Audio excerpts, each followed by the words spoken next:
그러면은, 우리, 질의응답을 마치고, 제가 한마디 코멘트를 해드리도록 할게요.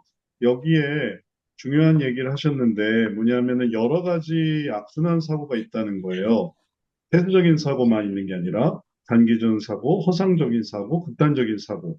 이게 지금은 이제 폐쇄적인 사고를 건드리지만, 나중에 이게 다 나타나요. 언제 나타나냐 하면은, 뭘 하려고 할 때, 그때 나타나요. 그래서 지금 문제 유형을 알 때는 여기서는 이제 폐쇄적인 사고가 이제 제일 눈에 띄니까 폐쇄적인 사고로 시작을 하는데 여기서 감정적으로 가게 되면은 그러면 좀 극단적인 사고도 좀 생각할 수 있고 욕구로 가면은 이게 허상적인 사고도 좀 보인다는 거예요. 자, 이런 내용들을 고려할 수가 있어요. 이렇게. 뭐예요, 목사님 화면이? 화면이 안 보인다고요? 음. 자, 저는 잘, 그러면은 제가 제가 공유 그럼 공유 방법을 중지를 해야 되나요? 아, 한 번에 한 참가자만 공유하는 걸로 제가 바꿀게요. 네. 다시, 다시 공유를 하겠습니다. 자, 이제 보이시죠?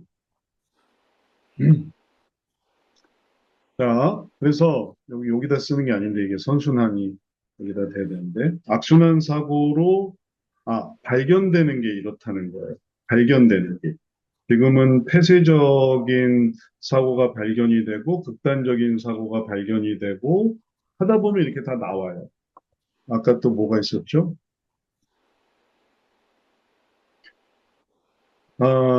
단기적인 사고, 허상적 단기적인 사고. 그래서 소원에서도 단기적인 사고. 이런 게 등장하는 거예요.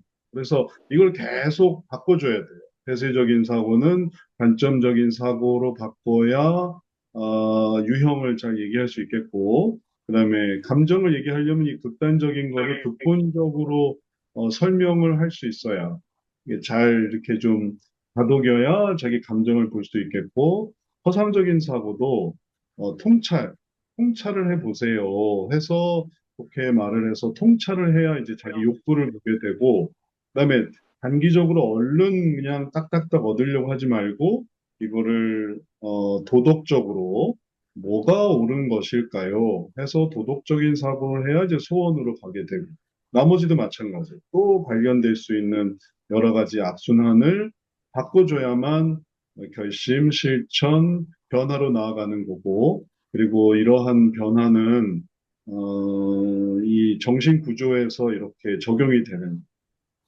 이렇게 사고를 이렇게 올려줘야만, 그래야만 구피질 지나서 고피질 다루게 되고, 그다음에 고피질 지나서 심피질로 갈 수가 있어요.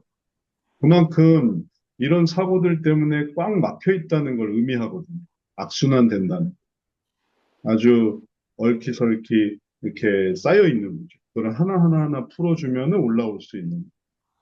그게 이제 뇌 구조에도 맞는 원리가 되겠죠. 그럼 이해가 되실까요? 복잡한 사고 방식을 하나씩 풀어나간다라는 거. 이게 이런 사례에 대해서 이제 하는 그런 방법이 되겠습니다. 이게 잘 설명해 주셨기 때문에 제가 좀 더 코멘트를 해드렸어요.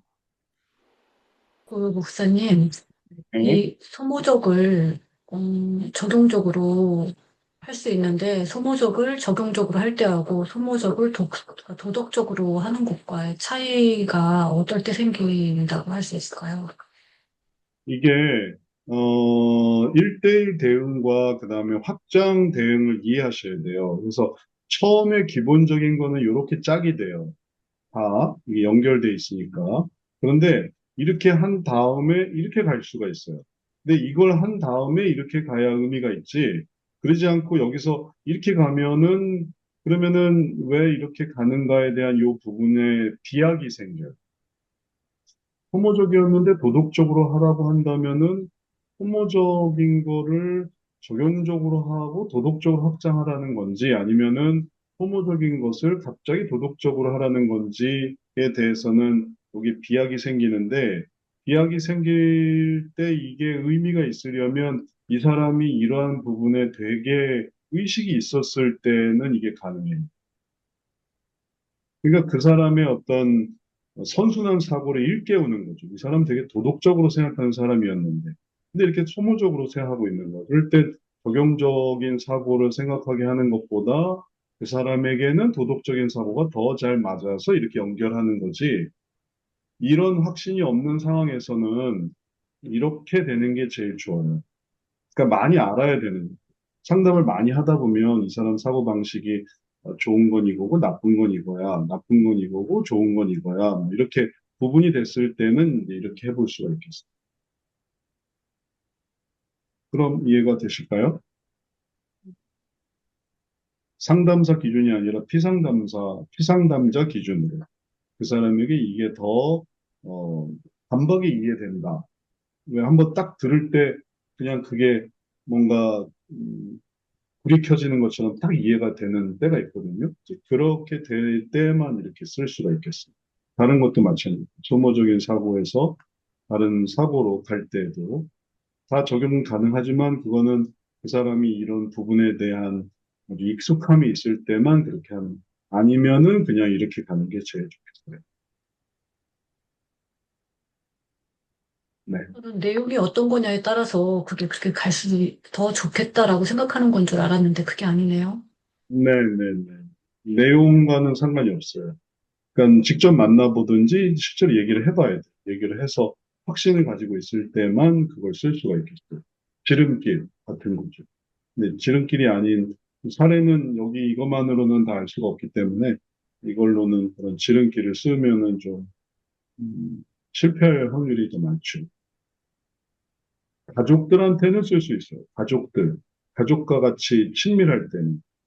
그래서 우리 애가 되게 폐쇄적인 사고를 하고 있네. 근데 우리 애는 모든 부분에 되게 도덕적인 사고를 하는 애야 하면은 도덕적인 사고로 연결해 볼 수 있는 거. 잘 아는 사람.